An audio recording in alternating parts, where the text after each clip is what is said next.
everybody. Hello and welcome to. Oh, hello. Hi, hi. Welcome Hi. to season 3, episode 6 of the Argent Airways podcast. Joining me today, as you can see, is a larger crowd than normal. We have Vivian. Hello, everyone. It's Vivian. And Vivian sometimes is undead and can't get sick, but sometimes she pretends to be so that she can get extra pamperings from her adopted mom. I, however, am sick in real life, so excuse me if you guys hear me coughing. Fair enough. We have Xuyagu. Hey, Mons, I'm Xuyagu, a green forest trollmon from the hinterlands who always wears green. Nice. We have a returning guest presenter. We have Resha Goresong. Hello, my name is Resha Goresong. I'm building an army shaman. An army of shaman, nice. Yay. Yes. And we have 2 orcs with us today. Introducing Verzan. Hello, I'm Verzan Skywise, chieftain of the Winter Sun clan, owner of Shiny Thing the Wyvern, and twin sibling of Raikana Skywise, the other chieftain of the Winter Sun clan, because we have 2. And why not indeed? And of course, last but not by no means least, we have Zi'tana. Hello, I am Zi'tana Earthsong, and I am known in character for licking blood at the Omragor at Kosh'harg, normally to the detriment of my health. Fair enough. Yes. And why do we have 3 orcs, you wonder, listener? Well, today... Woof, we have... 4. Sorry? You're one too. Oh, 4, You are pardon me, Four yes. orcs. Yes, I am on as well. Yes, I am Redcleaver, chieftain An of the orc. Iron Wolf clan. And, Today, and today, I believe, is an episode centered around the orcs. Indeed. Mok'ra. Today is orc episode. Aka'maKosh'mosh. Right, That's so goodbye. first and foremost, Verzan and Zi'tana, why did you choose orcs? Why did you want to be an orc? Green is the best colour. Actually, only colour that could come close to equal to green is red, let's be honest. Oh yeah, absolutely. The colors of Christmas, I mean. Actually, so the reason I chose orcs is because the depth of lore in World of Warcraft for orcs is really good. They've got a whole thing with all of their clans and how they have their traditions and their naming conventions. It's more than just the original cinematic with a guy losing his temper. There's so much more to orcs, I'd say, than some of the other races in Warcraft. I know, don't beat me up, goblins, but yeah, I think they're really cool. Why do you think that is? Why do orcs have so much more lore than many of the other horde races, except for maybe the Elves. trolls? They also have a lot of lore. They don't trolls Elves don't and trolls? have that much comparably. No. Okay. It seems a bit Okay. ironic that trolls don't have as much lore, considering that they're the oldest race native to Azeroth. Yeah. Whereas So how come orcs orcs have so much lore? Well, because it's If better, you obviously. think back to early games, if you think back to the early World of Warcraft games, it's orcs versus humans. And so everything came from that root, red versus blue. Oh, Do yeah, humans have as much lore as the orcs then, comparably? I think they're just a little I'd bit say. less. I'd say humans and orcs have about the same. Oh. I thought humans had more. You got That's, yeah. maybe more. I mean, you do have the human tribes, I guess, from Yeah, you have way back in the day. Arathi, Kind you of like have- the orc clans. Yeah. You have the empires, I Um, believe. Arathi and all the other kingdoms rather, that stem from them. Much like on Draenor, you have all the clans, some more well known than others. I'm no longer about. Yes, I'm no longer about. for various reasons. Gul'dan. Yeah. We don't talk about Gul'dan. Well, he's a key part of orc history. Well, to Nothing, a nothing degree. more hate him. Well, which clan is Verzan from originally? Have a guess. Have a guess. Go on. It's probably fairly evident. For those who don't know, I Well, know, I was but gonna say, people who are I could listening won't know. I could have a guess what I think it is. Okay, so what do you reckon, Zoo? My gut tells me Frostwolf. Yep. Hey, the noble Frostwolves. No. They both Skywise were born on Azeroth. Mm-hmm. It's on the same day, funnily enough. They were both born on Azeroth, and they are both born in the Alterac Mountains as Frostwolves. Fair dues. Ah. Why do you... So I was just gonna guess from the was it the wolf helmets or the bear helmets that you guys have? No, they're totally wolves, and I'll hear nothing else. They're wolves if you squint hard enough. Yeah. Yes, quite. Chopped off the ears. It's fine. Why the Frostwolves specifically? Did you like them? Is there a specific reason why you like them? Their lore is really interesting. I have a deep love for Warsong, but the Frostwolves are, rather than brute strengthening their bond with their wolves, they embrace them as kin. They are like family to them, and I've always really liked the more deeper spiritual connections that the Frostwolves have had. And you can say, oh, well, why not Shadow Moon? Because they are the spiritualists, but there's something on the edges of the storm kind of thing with the Frostwolves in the snow, with your buddy who's a big slobbery wolf. It feels really cool. And you can start envisioning scenes with the Frostwolf on mountains and in snow. And I think that they're just really immersive, I'd say. I that's what really drew me to them. And all the clans have their benefits and their flaws, but these ones really stood out. Mm-hmm. And of course, it is Thrall's clan. Oh yes, of course, Green Jesus, as he's now known as. Yeah. If I'm not mistaken, he was the first war chief of the New Horde. Yeah, I believe you're right. When the Horde came to Azeroth, and I believe it's after, obviously, the escape from Durnhold Keep and internment in general, where they crossed the ocean, met the trolls, and then settled on Durotar. Yeah, and met the Tauren. Mm-hmm. I met the Tauren, yeah, who they likewise helped. Personally, though, what I love about orcs is the diverse clans. Everyone has their own unique identity, their own traditions, their own politics. Something that identifies them as being whatever the clan they are. Like, for instance, the most well-known ones being the Blackrock, of course, Frostwolves, the Warsong, and of course the Shadow Moon as well. You know, the nerds of the, of the orc world. I think the most three well known are probably the first three you said, because I think the Shadow Moon. Yeah. I mean, one of the Three most standouts are those three. one of the most tragic things is the recent law we've been given that says the Shadow Moon are no more. Yeah. Of course, the people who've been playing them in roleplay didn't just spontaneously combust upon that announcement, but no. It is a little tragic. It is. Just meet them at the door, it'll be fine. Is that due to the demon blood, or is there another reason?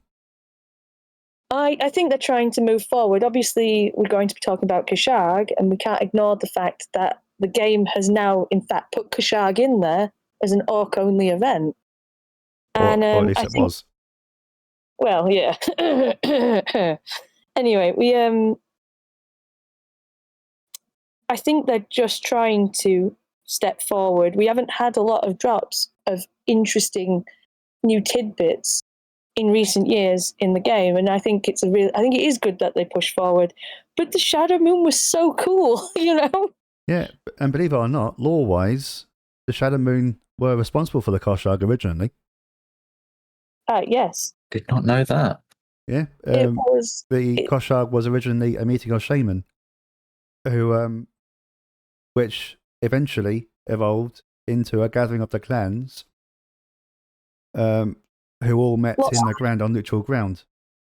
Yeah, lots of the orc clans didn't get along with each other. It'd be things like ideology, it'd be grudges, it would be disputes. Some of them didn't even speak the same dialect, and the Shadow Moon clan, through their connection to the elements, brought them together. And the reason they chose the ground is because obviously that's where the throne of the elements is. Mm-hmm.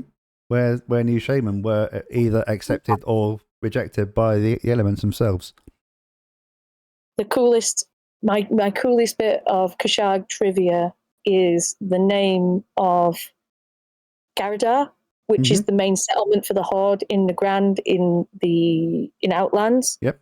Is named after a Frostwolf chieftain. In fact, the Frostwolf chieftain, Thrall's father. Isn't it? No, it was Durotan's father. Sorry, Durotan's father. Yes, you're quite right. Thrall's You got grandfather me then. then for a minute. As a little test there, just make sure you're keeping, Yeah, I think Durotar's named after Thrall's father. Yes, that's It what. is? Yeah. Or we Durotan. should say Goel, I suppose. Yes. Look, right. We all know, right? The Skywise Fortress is on Ogre Island, somewhere out in the islands and the seas where the pirates live. It's just a Frostwolf thing, I swear, to name things after yourself, and obviously, and other orcs. You say that. We got Spuddins. You say that, but meanwhile, in the Warsong clan, they have their main settlement is called Gromashar.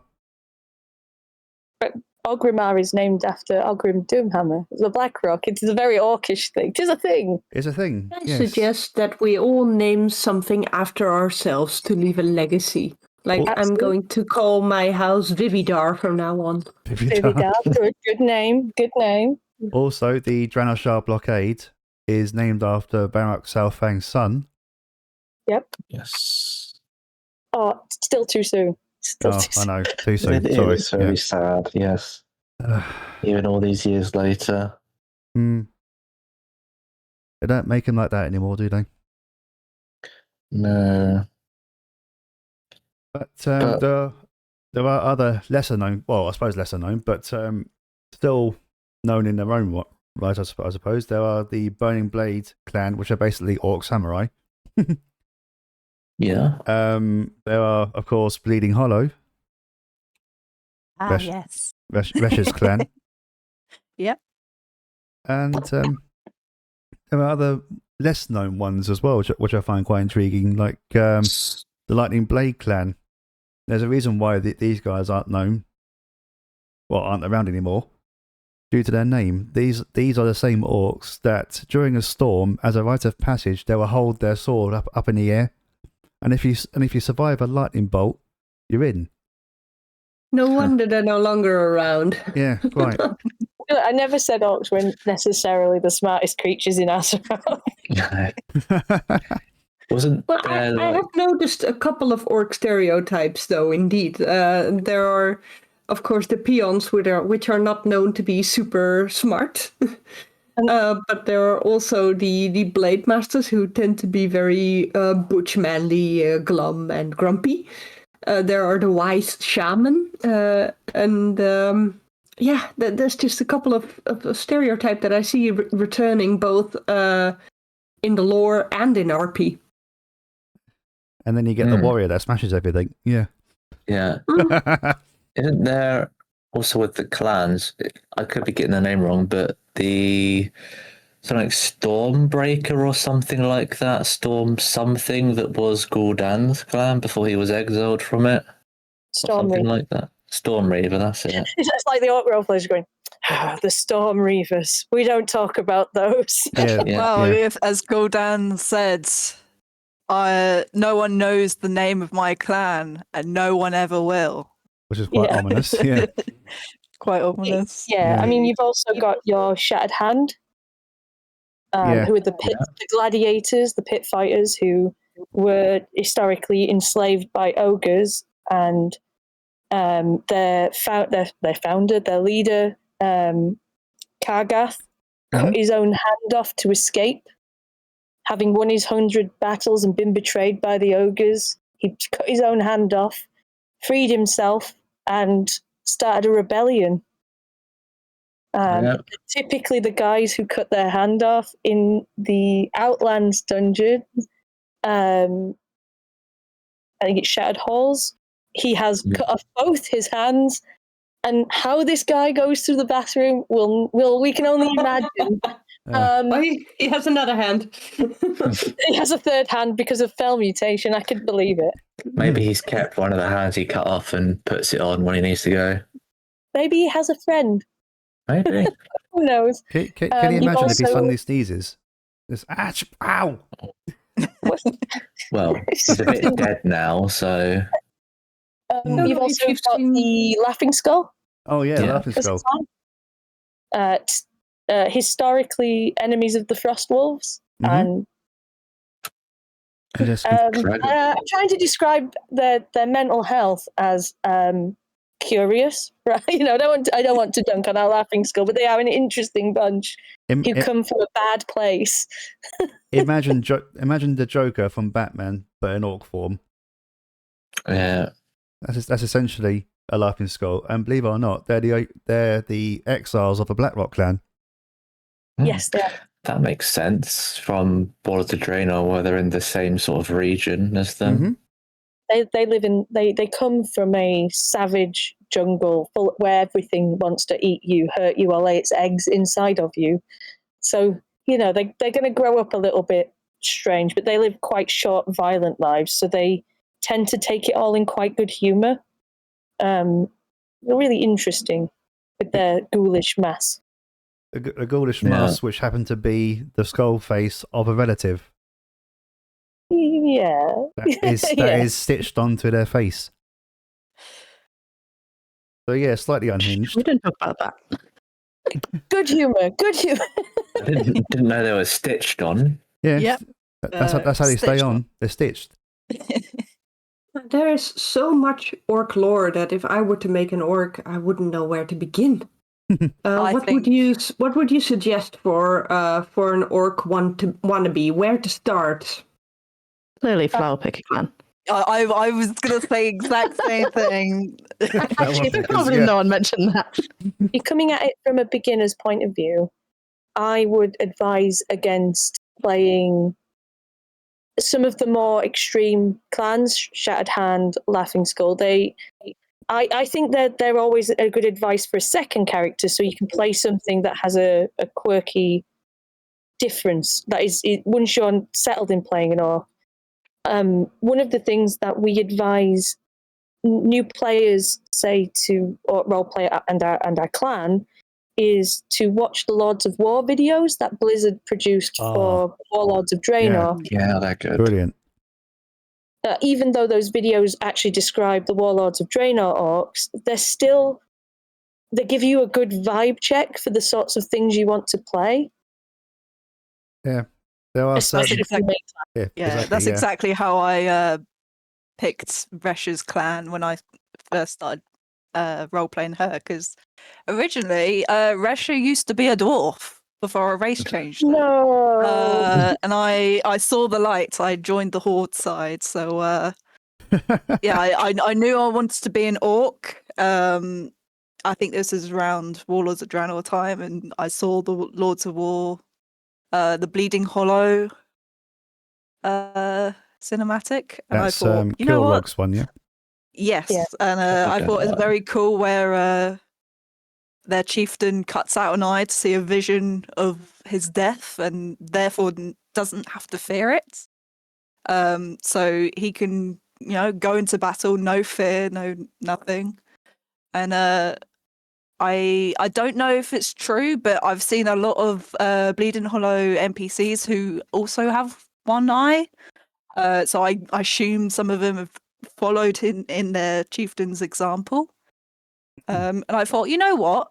I'm going to do that as well. My weird my orc's gonna want to,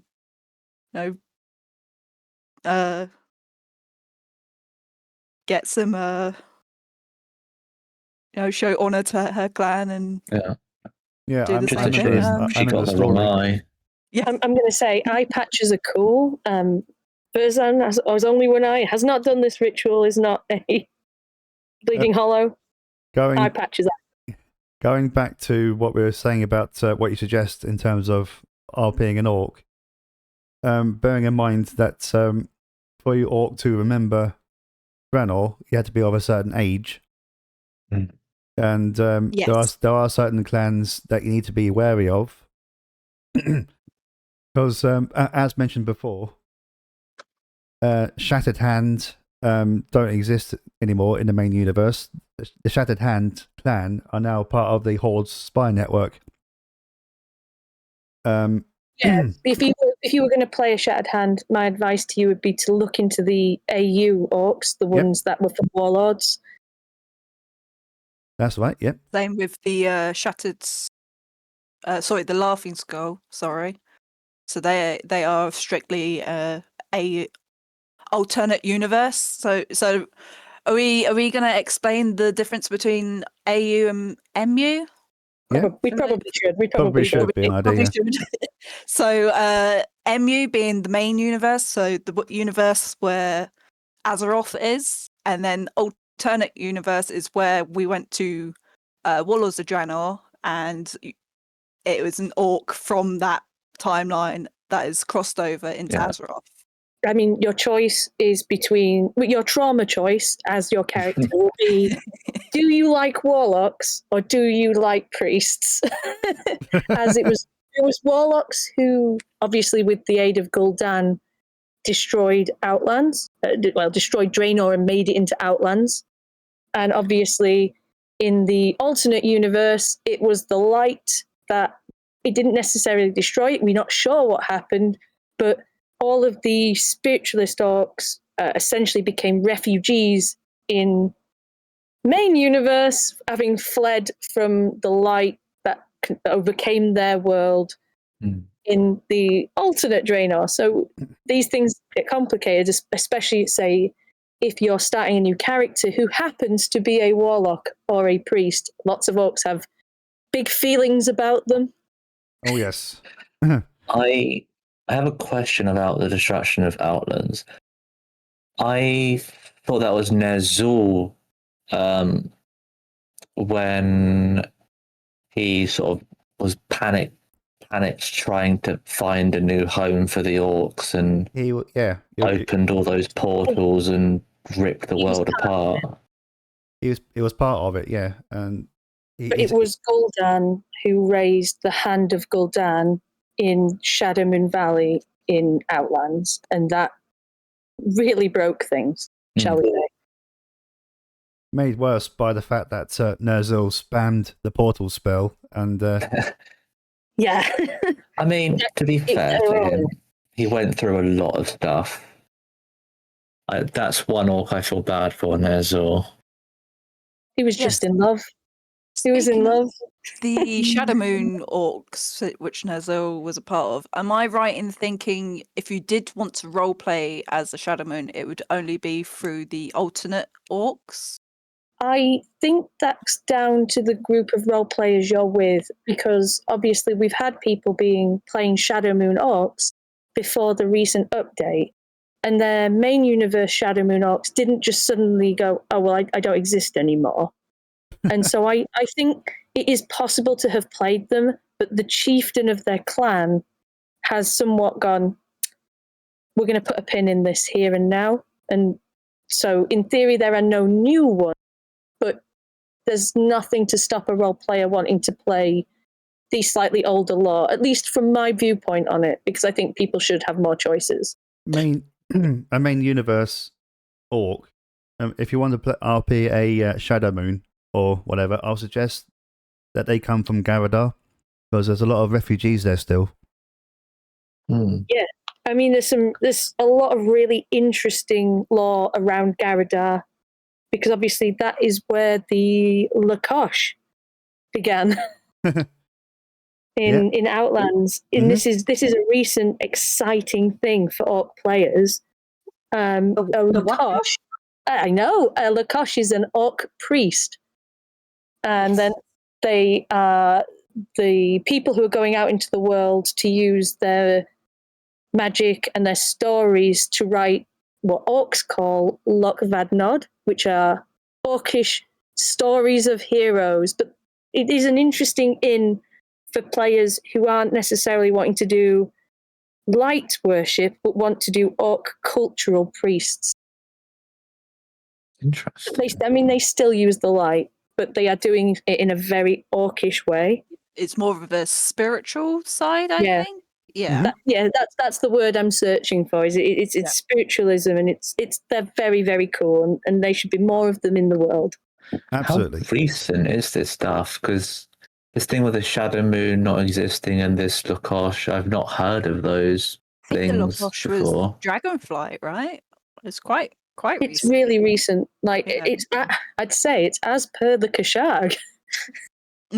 Yeah. When was the Kosh'harg introduced then officially? When the orcs got their heritage quest line, but I can't remember exactly. So Dragon? No, it was. Yeah, it must have been Dragonflight, I think. It was Dragonflight. You were around right. Dragonflight time, yeah. Yeah, because that's not the Kosh. I didn't think that was the Kosh'harg. I thought that was a different thing where orcs it's like a gathering of clans, but it's not called the Kosh'harg, and also where younger orcs can get their honor names. That's the Omrigar. Omrigar, yeah. Yeah, so that was one of the rituals that was in it was a Kosh'harg. That's why lots of role players were very happy that Blizzard, confirmed and treated the Kosh'harg like a proper in-game event. As a real as actual law, yeah. Yeah. Clearly, they were inspired by us. If I may go back to the guiding a new orc RP as to what they should be doing. Yes, sorry, we're getting too excited. We get too excited about this, aren't we? Yeah. So so many questions. Yeah. Surely the answer will come at some point. If you're yes, there is new no orc. If you're a new orc RP, there's nothing to say rather that you can't be born on Azeroth. If active anything, it'd be easier to establish yourself in that way, and then learn about the lore of your people from there on. Yeah, I think read your lore, but also you can be your character. I can't express it enough how much of a gift lore is for the orc players compared to some of the other races in Azeroth. But it can also be this anxiety-causing, chains that bind you to some degree because there's so much of it. It can feel overwhelming. Yes. I mean, that's why the first advice that I gave is to not go with some of the more niche clans, but stick to some of the core clans like Warsong and Frostwolf and Blackrock, because they're quite a solid core to build a character out of once you've got into roleplay. However, I will say the tusks of Manaroth are not a first thing you wear in roleplay. I've got bigger feelings about this. It's also important to point out, I'd say, that orcs don't have surnames. They have what's called honor names, which they earn. That's one thing I do know, that if you make a new orc, like if I were to make a Viv Dan, then I shouldn't immediately give Viv Dan a last name, but go to the Kosh'harg and earn it through an Omrigar. Yeah, when we host our Kosh'harg, one of the big points of the week is it's usually the Wednesday. I think it's always been the Wednesday as long as I've known it. It's a ceremony where you go out for an hour and you go on a hunt. Sometimes also while you were on your hunt, you go and write what you did on your hunt so you could talk to people about it when you come back. And this is where the blood licking comes in from Zi'tana. And the spirits guide the shaman from tasting the blood from the trophy you bring back, because obviously you must hunt a wild beast of some kind. And some of the creatures in Outland now are poisonous. So when the shaman lick it, sometimes they fall over. They get better though, so it's okay. Do you guys know how Vivian Skybreaker got the name Skybreaker? It has something to do with orcs. No. Well, once she went to a Kosh'harg, she went to the Omrigor, and she begged them, please, can I take part in the Omrigor? And they were like, no, you can't, because you're not an orc. And she said, can I take part in the Omrigor unofficially? And they said, oh, very well, Vivian. They were just like, whatever, just let the kid do something, whatever.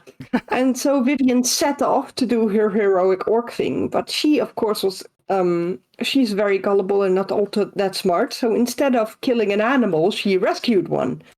There was a little bird who was being chased by a windrock. And she chased the windrock away by throwing rocks at it. And brought the injured little bird back to Garada. To which the shaman in question took a tiny bit of blood from the baby bird, put it on Vivian's forehead and said, you are now Vivian Skybreaker. Congratulations. Nice. Wow. And Vivian has been using that name ever since. And yes, she did nurse the little bird back to health and set it free again. That's wholesome. I have to say, Vivian is quite lucky, because over the last few years, it's been very much a case that only orcs can be part of the army. Yeah, even if it was unofficial, I have never seen anyone else pull it off. So go Viv. It's not about being mean to the No. people who aren't orcs. It's that from a cultural point of view, a lot of the horde was sort of homogenized into one thing, and for the orcs, it's about just keeping attached to that little part of their history, because obviously ancestors are so important to them. These sort of traditional ceremonies are all they have left, really, and culturally, they keep building on the traditions that have come before. But for context, though, for people who don't know, the Omrigor is the the orc rite of adulthood.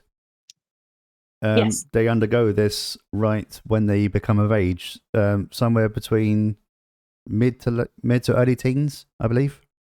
Yes, the Omrigor was stopped by Thrall, and it was it was practiced among clans, like more traditionalist clans, who obviously some players have made their own and things like that.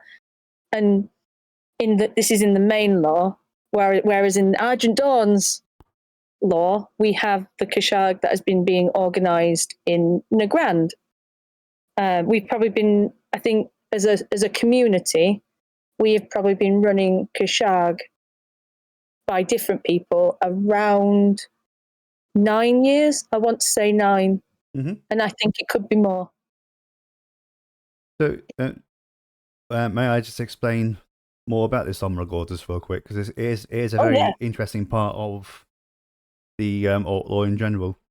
Basically, as I said before, when an orc becomes of age, they are told to leave the settlement village wherever they're living with no armor and no weapon, and they're basically told to hunt something, a challenging enemy, with what nature provides them. And if they're successful, that they come back with a trophy of their hunt, which a shaman will then confirm. If they're not successful, they die. They don't come back. Yeah. I remember doing it in the Orc Heritage quest line. Mm-hmm. Yeah, which is very much an orc thing. Either you are or you're not. There's no grey area. And on Drenor in specifically, strength was important. Mm-hmm. In all the years we've hosted Omrigor, we have only had 2 people never come back. You had a liar one year. Oh my gosh, the liar. That was the last time, right? Yeah. Oh my gosh. What was that planned, or was that just to shake things up a little, or was it... No, it was a separate player who contacted us the night before saying, I want to do this role play. Just did a safety check-in to make sure he wasn't going to ruin the moment for the other people who were there. And we were like, okay, yeah, let's enable this. Let's enable this role play. And yeah, all of the exciting drama and the people who took him out of Garadar and gave him a shoo-in for lying to the shaman about his hunt. It was very, very good, very, very good role play. And I wouldn't necessarily encourage people to bring that again, but having the liar was great. It was a great scene. I'm glad it was communicated beforehand so that that nothing got unbalanced. Yeah, I mean, I can't say enough of doing the check-in with people, organising events and ceremonies beforehand. It was a big move. Mm-hmm. A very bold move. I remember there also at the Kosh'harg, there was some drama surrounding the Bone Chewer. Oh, yeah, there was. Yeah. We're having all the gossip now. We're talking about the Kosh'harg. May as well talk about the sort of things that can happen at it. Yeah, Very so we haven't mentioned Bone Chewers as a clan because of the Orcish clans, people don't like Storm Reavers because that's Gul'dan's clan, and it's a bit of a taboo sort of thing. And they are all dead, whereas Bone Chewers are down to their last whisper of an existence, and they are Orcish cannibals. And because of the concept of honor that many orcs practice, the idea of eating another person or eating someone you didn't kill and being that sort of vulture picking at the corpses of people, they don't like it very much, and even at the Kosh'harg there's tension around being a bone chewer, because people don't like them, and their parents told them stories of bone chewers, and their grandparents told them, and their ancestors say, nah, don't much like them. Dishonourable, don't you know? Dishonourable. That's a bit of a culture clash there with the trolls who practice cannibalism as part of their culture. It's been an interesting thing alongside trolls, because obviously when it's orcs celebrating orc culture, no, we're not having none of that. But then obviously the orcs and the trolls have quite a significant bond together with each other, especially the Darkspear. And so it's really interesting when your trolls are there being trolls about things and your orcs are going, not sure about that. Yeah, I think you'll find with the Darkspear though, because those are the only ones to join. I believe to join the Horde, they had to swear off cannibalism, but every other tribe didn't. So a number of them would still practice it. Yeah, I imagine it's outlawed throughout the Horde now. So, well, I mean, you can't blame them. Troll steak is delicious. Yeah, said the Forsaken. I was going to say, yeah, says the Forsaken over here. Yeah. Well, I'll have you know that Vivian is a vegetarian. A vegetarian Forsaken. Yeah. They do exist, people. Yeah. I'm going to say, I'll pull you back to the Omragor one more time. One of the things as event runners for the Kosh'harg, it is probably one of the biggest privileges that we have had as role players. We've our guild as the Winter Sun have run Kosh'harg for 3 years, 4 years now. Ask. Yeah, we've run for about 4 years. The guild before us that ran it were the Red Blade, and the guild before them were the Frozen Paw. And I can assume only that the people before felt very similar vibes to myself and Zi'tana. When we do that, we are actively naming somebody's character with their honor name. And it isn't something, while we give people the option to prearrange something that means something to them, that they've obviously thought about a lot, quite a few people leave it up to us to decide for them. And obviously after you've done it for a few years, twice a year biannually, you start seeing these people around you in role play, and they've kept their names. And this is just it is such a privilege and a cool thing to have given to other role players in the community here on Argent Dawn. You know, I can say you just can't describe it. It's incredibly cool. Especially since if you consider the significance of an honor name, because an honor name is achieved through a mighty deed or something you're best known for. And by your hunts, by how you did it, by why you did it. It's about what you bring to that ceremony. Mm-hmm. And Vivian has been called many names, and she also has her original human name still. And yet, over all of these names, she chooses to don the one that she got from her unofficial Omrigor, because it means something to her. She earned that name. That's the only name she actually earned. Mm-hmm.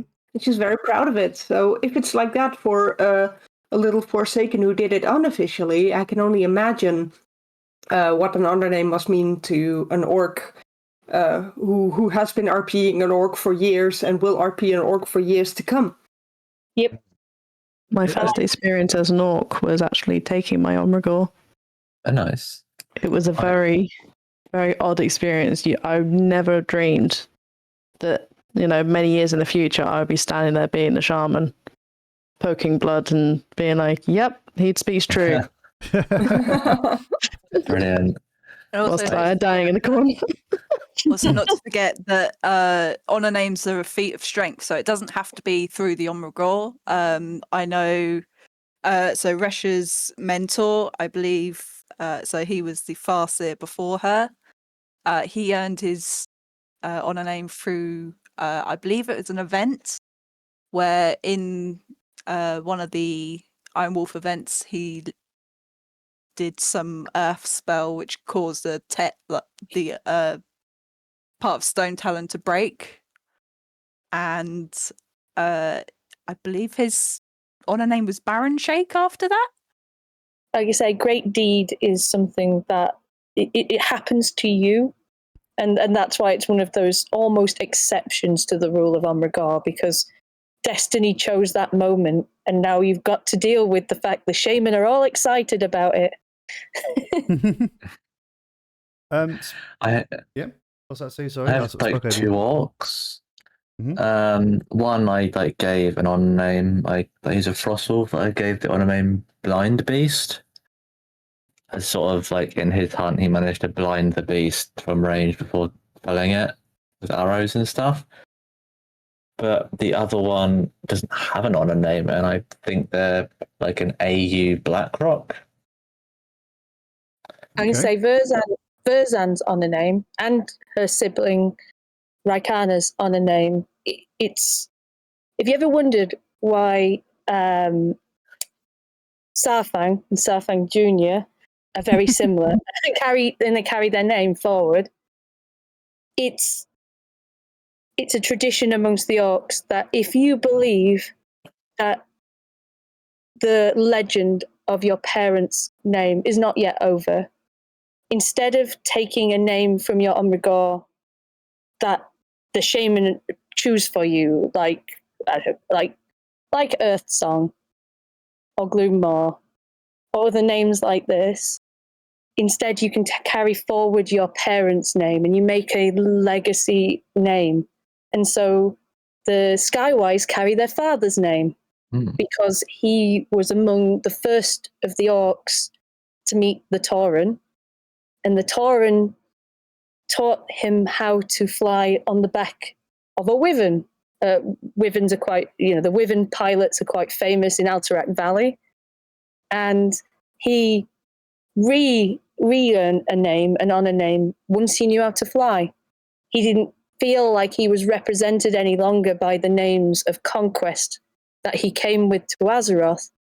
He found a new name, and it was Skywise. And they carry that name forward now, from the first wing of Durotar. Wow.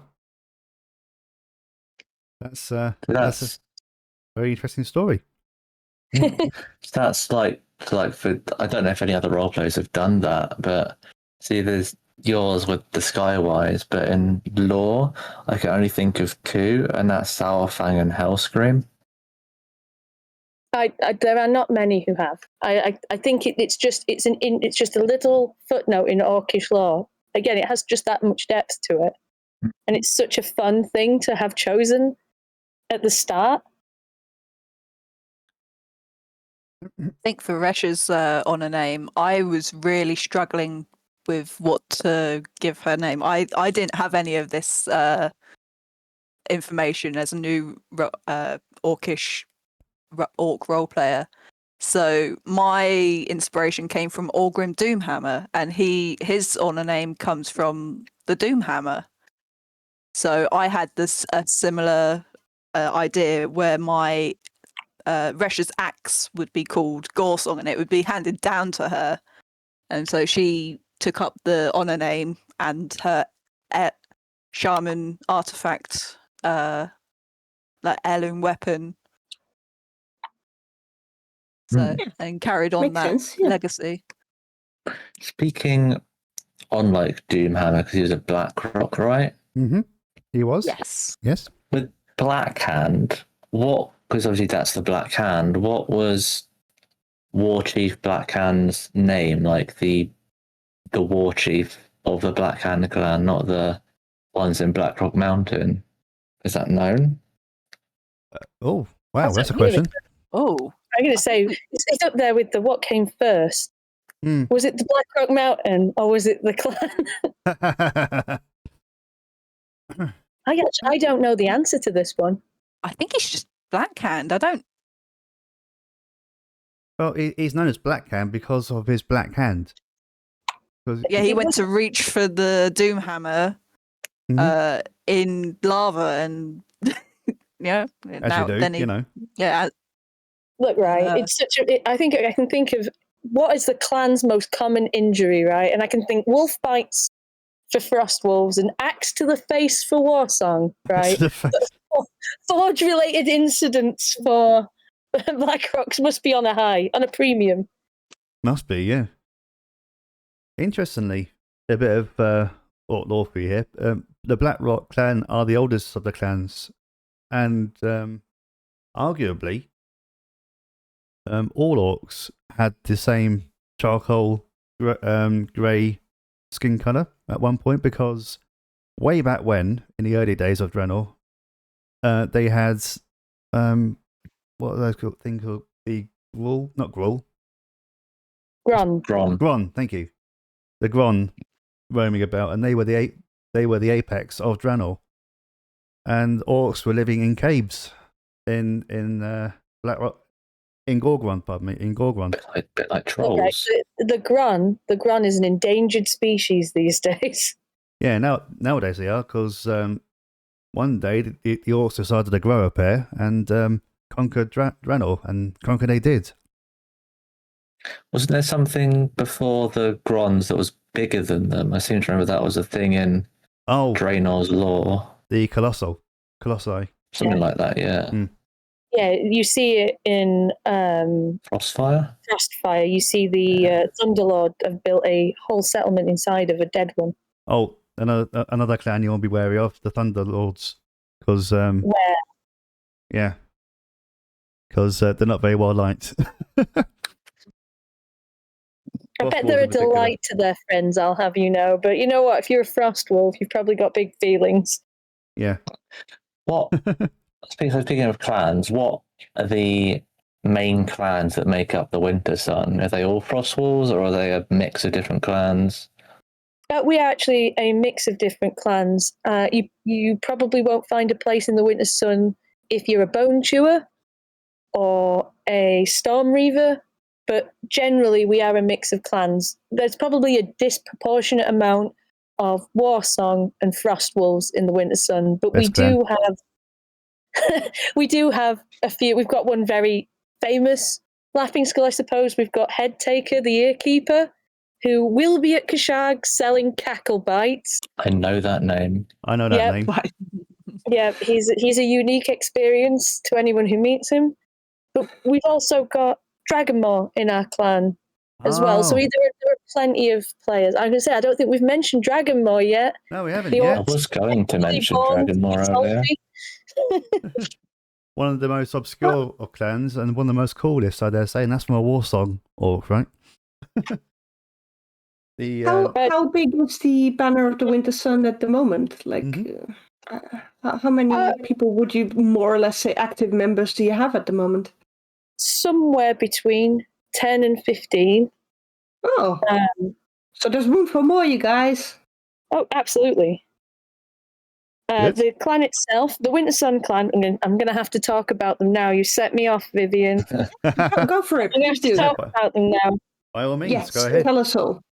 The Winter Sun are a orc-only wolf riding clan we specialize in traditional orcish ceremonies. So we tend to be less like a war band or military group. We do fight. We're not going to sit on our hands when there's a ruck to be had, but we like to have the culture side of being orcs because there's so much rich lore there. It's nice to explore that. It's nice to have spiritualism for our shamans and pit fighting for the orcs that are warriors and hunting and these aspects of it. It's really nice for it to be more than just about war. And having RP with the Winter Sun in the past, I can definitely tell you guys that they're a nice bunch of people. They're good eggies, as Viv would say. Oh, yes. I've gone to the Kosh'harg twice on Xuyagu, I think. Coming up will be the third time. Yep. I didn't know anyone really the first year I went there, but the second was like, okay, I remember these people, and I remember this event and speaking to. The names are escaping me at the moment, unfortunately, but the ones that host the sort of wolf, try and sit on the wolf thing. You're talking about Saddles of Treachery. Yeah, that's it. That is our wolf rodeo, for a better term. And you have to try and stay on the back of some of the clans' big fighting wolves, like Siege Howl and Snowmane. And that's hosted by Naroda Swiftwolf. And it's a cat werewolf. It's almost like they're like wolves, you know. Almost, yeah. Like my character by Xuyagu has a bit of a friendly competition with his mate in that event. Like trying to one up each other each time. It is fun It's to got watch. it's got a really good vibe as Saddles. It's the first event of the Kosh'harg, usually, because it's a really good warming up event for everybody. I'd agree, yeah. It's a nice introduction to things. It's an easy way in from the point of view of someone who before then hadn't gone to a Kosh'harg, and it can last a long time because there's a lot of people that do it. The longest event that we have is the Brolgar, which is it's a brawling competition, because obviously orcs like fighting. Fighting is in our blood. But it's a weaponless one, so it's like wrestling and stuff. That, you know, some people still get broken noses, but it isn't about killing each other, because obviously Kosh'harg is a festival of peace, and so there is no fighting during the festival at all.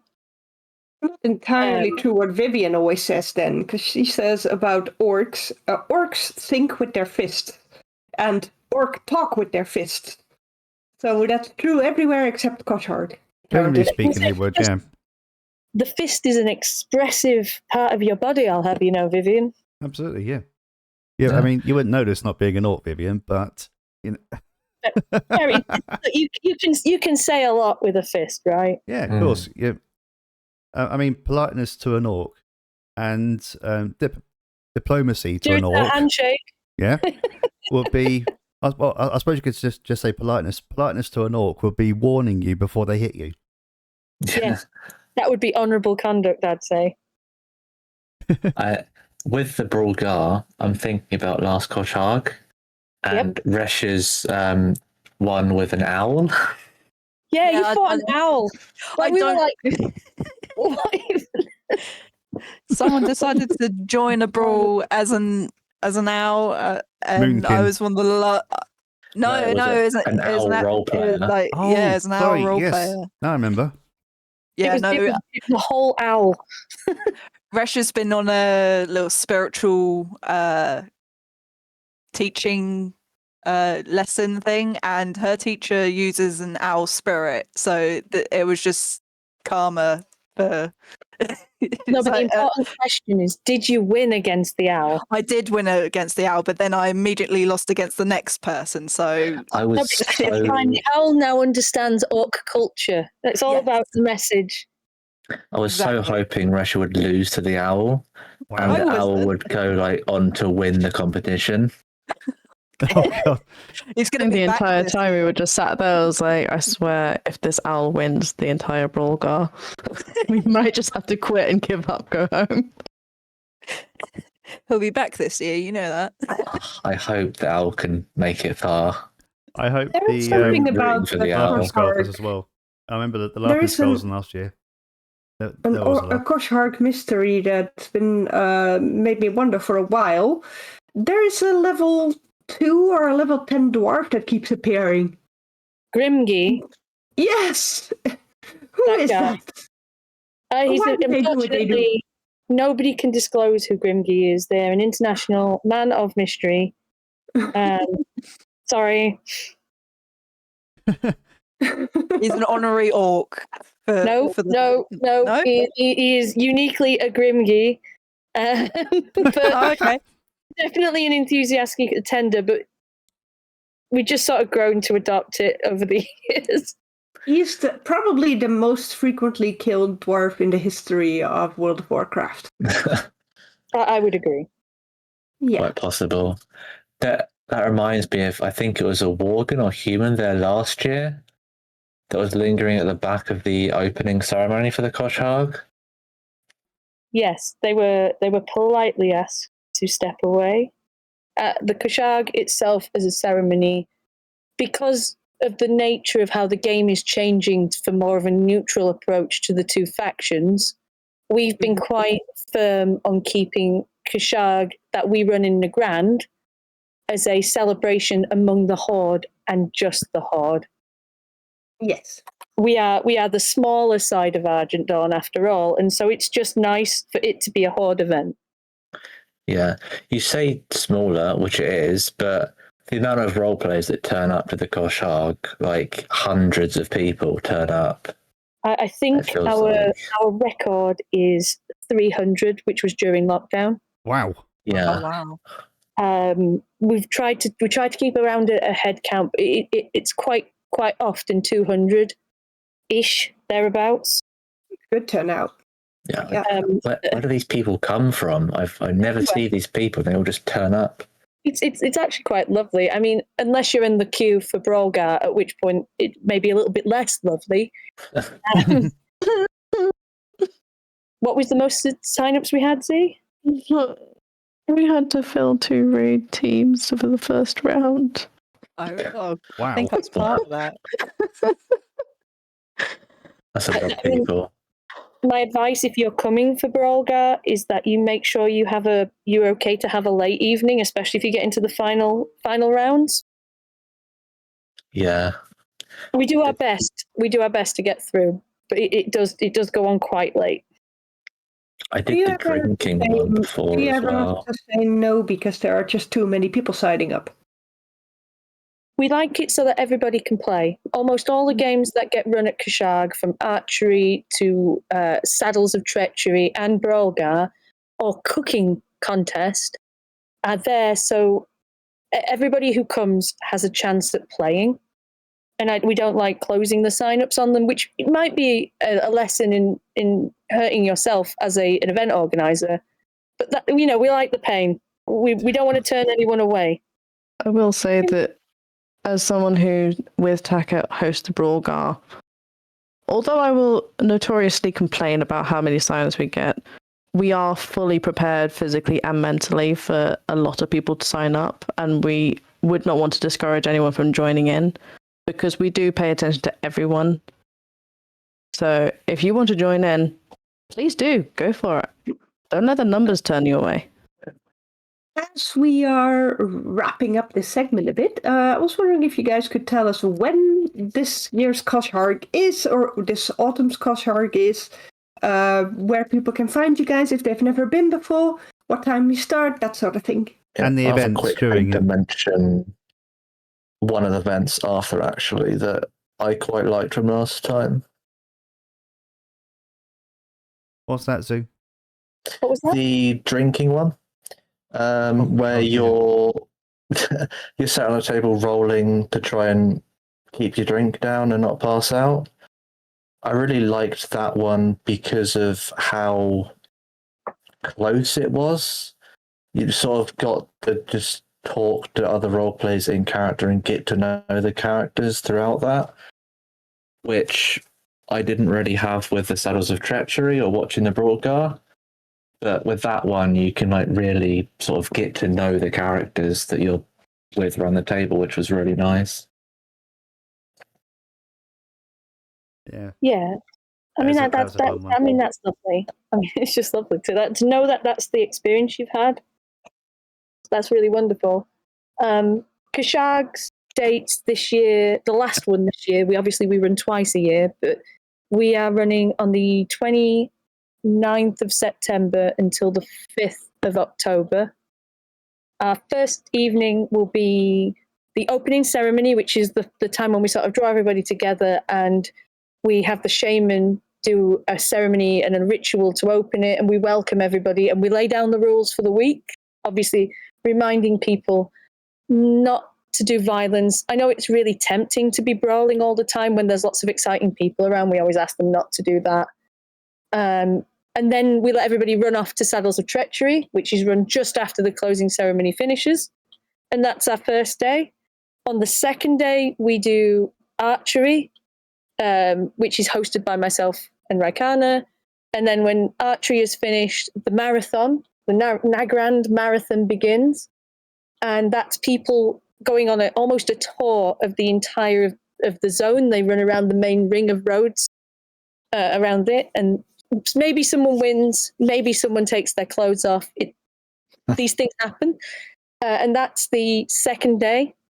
The third day, obviously, this is the Wednesday of the week, will be Omrigar, which is the entirety of that day, or that evening anyway. And while the Omrigar is on, there is also the Kosh'harg market, because obviously the people who are earning their names are just the orcs. So for all the other people who are interested in the Omrigar, but only as an audience, there's also some light entertainment with the market. And it's also after the fast pace of the other 2 days, we give a sort of a room for everyone to breathe, unless you're on your Omrigar, at which points it's all the fun. The fourth day, Zi'tana might have to remind me about fourth day. I believe, not sure, we have, is that Brogar Day is the Thursday, Z? See? I believe Brogar. I don't mute myself. I've been talking this entire time. Oh, There you go. Now I okay. can hear you. Well, you're back now, so I'm back now. It's fine. I'm just technologically inept. Thursday of Omrigar, which is October the 2nd, is Brogar. Now, we're aware that how busy Brogar gets, and for people who are maybe newer to roleplay and not necessarily okay with quite how many people are speaking at the same time, we also run the Kosh'harg cook-off at the same time. So there's another place to be if that is a little bit too intense or you are not interested in fighting. After all, the Kosh'harg is a feast. And so all of the creatures that have been killed and brought in as part of the hunt from the Omrigar the night before go into the feast and are challenge ingredients for the cooking people. And that's the Thursday. Friday, it takes a more somber tone. Friday the 3rd of October will probably be the Ritual of the Dead, which is where the orcs go into the a Xuyagu mountain, and we play the drinking game of how many times people call it a spaceship. At least we play that game out of character, I should say. Yeah. Because it's quite a serious moment for the orcs. We go and talk and commune with our ancestors, and we speak about friends that we've lost. Obviously, World of Warcraft, we are always fighting something, and stories end. As much as good stories start, good stories find their ending, and it's nice to remember them. When the Ritual of the Dead is taking place, because obviously that is orc only, a Death Knight named Enra runs the Unclean Pyre, which is a chance for all the other members of the Horde to stand on the banks of a lake close to Xuyagu and speak about their fallen and remember that.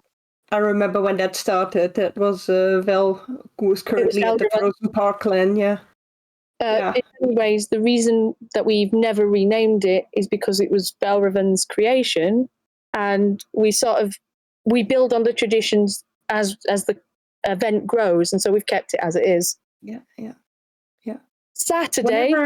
Whenever I can, I go there, and when the Unclean Pyre is done, Vivian puts some of the ashes on her face, so that's also another little tradition that that happens That's sometimes. so how forsaken of you. Right? Oh, do continue. I interrupted. No, you're fine. Saturday is a little bit of... Saturday is Winter's Endurance, a merry time when Zi'tana makes people climb up poles or dive for gems or dig holes. And it's like the strongman challenges. It's like Physical 100. It is an endurance, and it is all of Saturday evening of people testing themselves. They're pushing themselves. They're physically jumping, leaping, crawling. I could not possibly fall into water. There's a lot of water involved. There's a lot of water. There's a lot of water and earth involved. Sometimes ice and fire. And it's always different almost every time, and it's an interesting event for people who want to face lots of different roleplay challenges and try them out. Really good for new characters, but also absolute chaos. Absolute chaos. And the day after this, we should be having our closing ceremony on the Sunday, the 5th of October, which is a time for everybody. We've survived the week. Some people got thrown off wolves and didn't get shot in archery. They said nice things about their friends. But the closing ceremony is really where we just sort of go, well, that was a nice week. And then we go home. Except this time we won't be going home. There will be the Ogromar Market Nagrand special, which will be hosted, I think, by our friends from Bloodhowl. We've never done this before. We've never teamed up with them. So I think it'll be a really nice, and now we get to go and have a market and buy nice things and have a reason to still be in the Grand for an extra few days. Yeah. There is another closing tradition that Viv likes to take part in, and that is standing in the tall grass of Nagrand, warning everybody about the Telbok turds.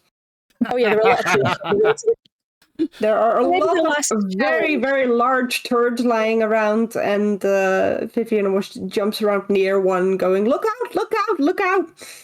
Oh my god, yeah. Vivian on Turd Watch. Yeah, so funny. Yep.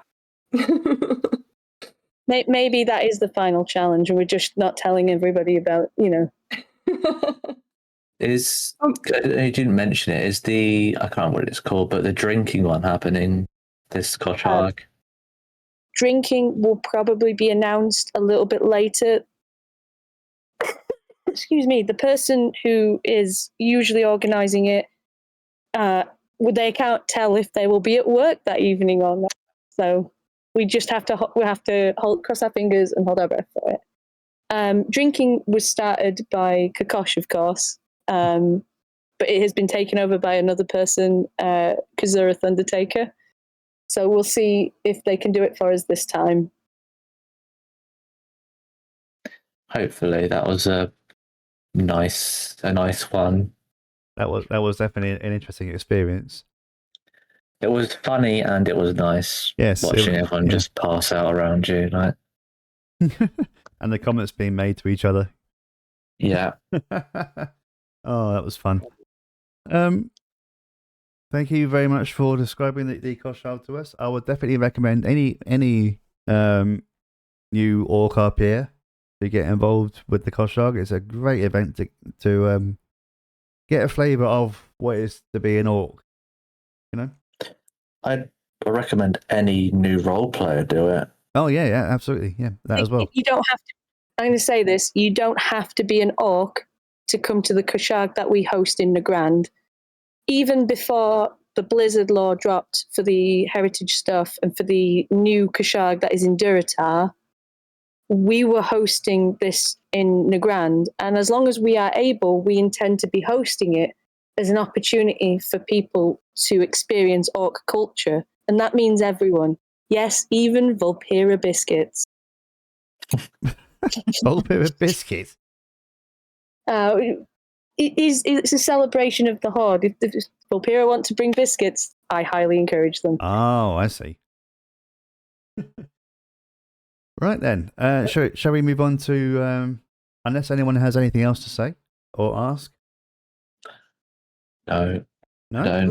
Okay. I think we're ready for the calendar, which is technically not here. And if you guys are okay with that, I would like to explain why and where people can go. Where can we go? Where can we go? Where do we go now that there's no calendar? I hear you thinking. Well, Ella couldn't be with us today, and none of us had time to put the calendar in a nice little bite-sized line for you guys. So instead, I'm just going to tell you guys where to find your events for the next week. One of the places you can visit is the forums, but keep in mind that many RPers do not use the forums to advertise their events anymore. So definitely do check it out, but let that not be the only place where you search. You can find a lot of calendars also at argentarchives.org. You will find a little calendar segment to the right side of the website. There is also an event calendar button somewhere on the left, which will guide you to all of the events that are not in the tiny mini calendar on the right. Last but not least, we have the ADEU RP server on Discord, link in the description below. It is run by Charmy, and she goes through great lengths every week, every day, to provide you all with the latest information about Argent RP events. Yeah. That would probably be the most extensive place where you can find everything you ever need. So if you're not a member of the ADEU RP community yet, definitely consider it. I would add to that with saying there's a community Discord server section on that server, which you can join various different servers for different groups, places, or races on Argent Dawn. And some of the events on those servers might not be on Argent Dawn, or they may have more detail than is listed elsewhere. So if there's a specific group that you're interested in or involved with, then you could consider joining one of those servers to potentially find out a bit more or connect with other role players in that community. That is very true, for I have noticed that, for example, the elves like to keep to themselves and their own community a bit. They don't often advertise all over the place. Similar to the trolls. Yes, so they have their own servers and nooks and crannies where you can look around. As for the elves, that would be the Amirdasil server. Which server would it be? Quel'Thalas as well for the elves. No, we've also got Silvermoon City Discord. Yes, that one too. For the trolls, it's the Terrace of Tribes. Yeah, for the Gilneans, it's the Gilneas Denizens ADEU. Yeah. But they usually advertise publicly as well. And there's one for the Taurans as well. That's the Tauran chieftains. In case anyone's wondering, there isn't one for the orcs. If you're a new role player, head over to the Pod Discord or the Argent Dawn one, because there isn't an orc community one. There are not that many of us, unfortunately. Yes. Well, not Maybe yet, there'll be anyway. more after this episode. Yeah. So yeah, we need more orcs those people. were our heads up. We need more orcs people. Green is cool. Yeah. Green Right. is cool. We need more Forsaken. Vivian wants more dead friends. we just need more Hordes in general. We do. Very true. So Yeah. Once again, if you're looking for events, check out the places that Vivian has mentioned. And just which ones are again? ADEU and Yeah, I think the best place to find everything would be the ADU RP server. okay. They have a channel called Today in Argent Dawn, This Week in Argent Dawn, This Month in Argent Dawn. Yeah, that's the Argent Dawn EU roleplay Discord server. Yeah. If you want to find it, or don't follow the links listed. Yeah. And if you don't want to join the Discord server, then check out argentarchives.org. Okay, and with that being said, should we move on to the shout-outs? Yes, let Yay. us. Let us do Yes. so. Who shall start us off? Who shall start us off indeed? I would like to suggest you or Grashka, because my shout-out connects to something that Grashka will say. Okay, Zoo. Okay, then I can start off. That's not a problem. Okay, then. So Away you go. I have two shout outs. First one is from Huashan the Pandaren, who says, shout out to the Celestial Circle for all the events they do that make Pandaria feel alive. That's from Huashan the Pandaren to Celestial Circle. I have another shout out here that the Grimbeards want to do. The Grimbeards want to shout out to the upcoming Stormwind Brewfest fair held on the 26th of September. They'll be performing a lineup of their songs, so drop on by for some Dwarven tunes. If you want to check out more about it, you can head over to the Argent Archives page to find more details on the event. The link will be in the comment section below, of course. Yes. Those are my shout outs. Very good. I have a shout out here from Yaz, or as people on YouTube know her as Thistle. Hello, Argent Airways. I was wondering if you could do a shout out for my YouTube channel. I do beginner guides for RP, and thank you so much. Thank you for the lovely podcast you do. Lots of love, Thistle. Lots of love for you in return, Thistle. And having watched a couple of her videos, I highly recommend them. And second of all, I have... Where have you gone? A shout out from Tiny, I think her name is Tiny Bottle Blast. This is a shout out to a person called Rosie Quick Fix. She is a superstar, always kind, giving her time and energy to the people that she meets. So once again, that's a shout out to Rosie Quick Fix. You're a lovely person. I also have a shout out from our teeny tiny. For she has posted 2 shout outs, and the second shout out says, a shout out for all who come along to the steampunk tourneys. It warms my cold, dark heart when folks come out to cheer people on and take part. I have been to one of these steampunks events. It was really a lot of fun, and I hope to visit one again should they be in neutral grounds once more. I have another shout out for myself, and keep in mind that for the past week or so I've been sick, distracted, and not quite myself. So I did not notice that Thistle, Jasmine, had already posted a shout out. So this is an extra shout out, with basically the same message, only from me. It says, Yasmin, a well-known RPer, event organizer, and all-round good Eggie, has a YouTube channel with videos explaining new people how to RP.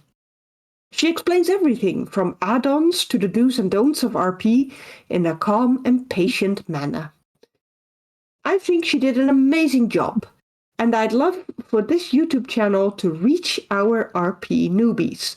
So if you spot any, please consider linking them to Yasmin's YouTube channel, which is called Thistle Plays, to help them on their way. The link will be in the description below. So yeah, that was it. Very nicely done. Could I add a shout out? By all means, yes. I'd actually like to shout out to our guild, to the Winter Sun. I know it's warm and fuzzy, but thank you so much for the years that we have had in roleplay. The last 3 years since we made the guild have been incredible. Thank you for trusting us and believing us in what we were trying to do and where we're going next. Thanks, Winter Sun. You're awesome. Wholesome. Wholesome and awesome. Absolutely. Do we have Yes. any other shout outs from our guest presenters today? Yeah, sure. So a little shout out. After the Kosh'harg, I'm planning a shaman gathering on the 6th of October. So if you're a shaman and you want to meet other shaman role players, come along. We'll talk all things shaman, and hope to see you guys there. Oh, that sounds like fun. Yeah, it sounds like Great good fun. challenge. too. If I had a shaman, I'd go. I have been. A lot of shamans talking to each other, a lot of decisions, a lot of discussion. Yeah, if you've got any feedback, I'd be happy to, implement. It's your guys' time. I want to improve it a bit more. Maybe have some guest speakers talking to other shaman or giving lectures and that kind of cool stuff. Maybe a little stall of like selling little things made of earth, fire, water, or air. Just a I little don't bit know. You'd probably be ashamed for that. Last time I told you guys about Fred and Egbert, the frost and fire elementals that that work for Viv and Kari and Roger as a fridge and a stove. What would the shamans think of this? And keep in mind, they are not enslaved. If they're not, I think as long as they are happy, they are well taken care of, and they are willing to work for TK, that is fine. That is. Oh, good. So we're not going to have an army of angry shaman at our door. No, you might have some shaman inspections every now and again, but as long as they're willing, freedom for Fred, justice for Egbert. Can you imagine hearing a knock at the door?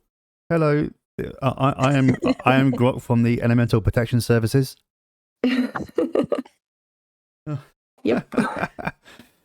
Hey, that's actually a nice segue into the funny bits. I was about to say, yeah. Speaking of funny names and funny moments, who's going to start then? I don't have any funny bits this time, unfortunately. Oh, I do. I've got 3 of them. Oh, good. Take it away. Yeah. Vivian was at the Angoro crater not so long ago, along with the Crimson Tusk and the Lifeline Brigade.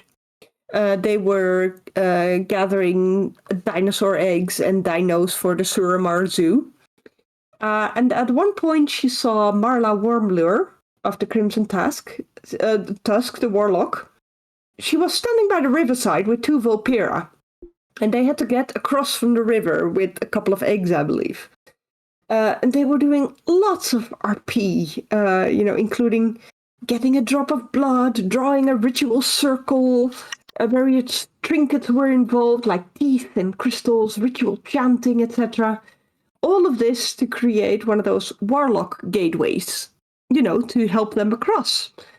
And Viv was just watching it from the back of her wyvern from a safe distance. And finally they went across. Once they finally got across, Vivian told Musa, who was standing right next to her, well, I could have given them a lift, but they were having so much fun. Oh my god. Yeah, she was on her wyvern. She could just push them across, but yeah. They were having so much fun chanting that Viv thought, you know what, let's just let them chant. Got fun making blood rituals. I was in an inn the other day, Jack Silver's place, when Ellie Hogstrider came in, and they were talking about books. You know, what's your favorite book? And one of the things she said was, the latest book I am reading is a fiction, a fantasy, about a world where there is no magic, and the only race that inhabits the world are humans, controlled by small, handheld gnomish devices. And Viv replied, that sounds terrible, tell me more. And she said, oh, it is. These poor humans receive most of their information through these devices. In fact, they are so reliant on this form of communication, even the larger forms of this device, that they rarely meet in person. And Feldweller said, that sounds highly disturbing. And Vivian said, very depressing. And Ellie said, it is highly disturbing. It sells itself as a fantasy, though I would argue it's more of a fantasy thriller. And a world with only humans, truly no diversity. And Vivian said, Vivian remembers Mum trying to read that book. She got bored and threw it into the fire. Of course, we were talking about Earth. Yeah. Breaking the fourth wall spectacularly. It does make And you last wonder. but not least, there is one thing that always, without fail, happens to Vivian whenever I roll a 2 out of 100. Bees. It's always a wasp in the face. Exactly. A wasp in the eye. Yes, a wasp in her eye socket. Yeah, I thought that was funny to mention because it happened again the other day.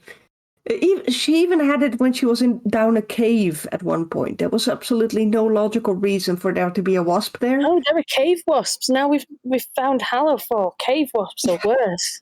They're bigger. Yeah, but Vivian rolled a 2 and a wasp got stuck in her eye socket. That's that. So apparently it happened around you too at some point, right? When Viv had a wasp in her eye socket. Yeah, we were fighting the campaign in the Barrens.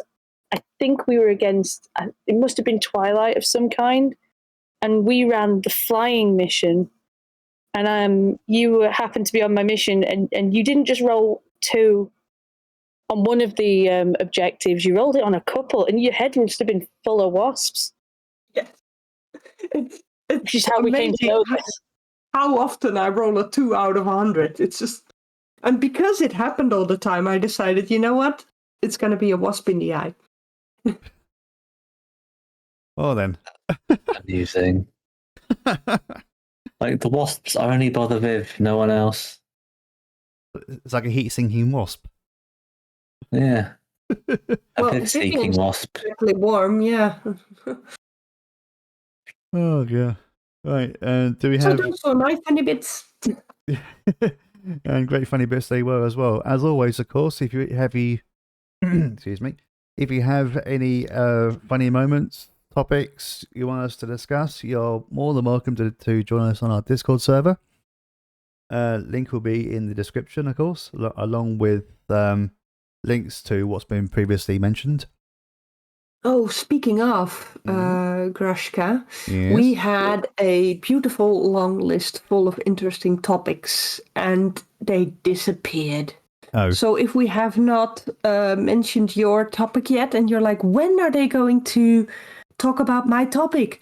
Then please consider sending it in again. I am so sorry they've disappeared, and we would love to know what they were again. I believe that was due to the bot that we used to archive these topics. It, for some reason, encountered an error and all of the stuff that was saved on it just went poof.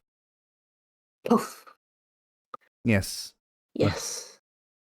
So please unpoof us. Get involved. yes, please do. Yes, Yeah. please. I don't want to work so hard. No, in all seriousness, no. Back in the mines. Yeah. In all seriousness, no. The Argent Airways podcast is a community-driven podcast, so we invite and encourage anyone to get involved in it, whether you want to come and speak to us, or submit a topic to be discussed, or a funny moment, whatever. We organise all this stuff on our Discord server, once again, in the description below, if you want to join us. And is there anything else? Any other funny moments? Any other final thoughts? Any famous last words? Famous last words indeed. No, thank you very much for letting me talk about orcs. Orcs are brilliant to roleplay, but more importantly, it's about the people who are around you, and you guys are brilliant. Thank you so much. No. Well, we really enjoyed you guys talking about orcs. I'm surprised and honored that we have 4 of you guys in here, and it was very interesting to just sit back in my chair, occasionally muting myself for the coughing fits, and just listening to you guys completely nerd out about orcs. It was quite an experience. Thank you very much. It was a good experience. Yes, it was a pleasant conversation. It was, yeah. Yeah, thank you for inviting us. Yep. Thank you for having us. Oh, which I think leads us to the next episode. The next episode we have planned for the 1st of October, and we don't have anything in our calendar yet. However, it will be close to Hallow's End season, so I wouldn't be surprised if the next episode may feature a thing or two regarding that season. We shall soon find out. It may even be a Hallow's. What's the event Hallow's called in End. World War? Sorry, Hallow's End. Hallow's End. Yes. Hallow's End. It Yeah. might be a Hallow's End themed episode, almost an event then. Perhaps. Episode. Perhaps. Yeah. That'd be interesting. Yeah. We haven't quite figured it out yet, but you will know when we know. Oh yes. Now, if there's nothing else that needs to be said or added, nope. No, I think that's it. I can hear some crickets chirping in the background, and I just saw some tumbleweed throwing by. So Fair enough. Funny, I saw that as well. yeah, Alright right. then. Oh, then I should take the hint then and end the episode right here. So any episode right here. Thank you once again for tuning in and subscribing to us. If you haven't already, please consider doing so.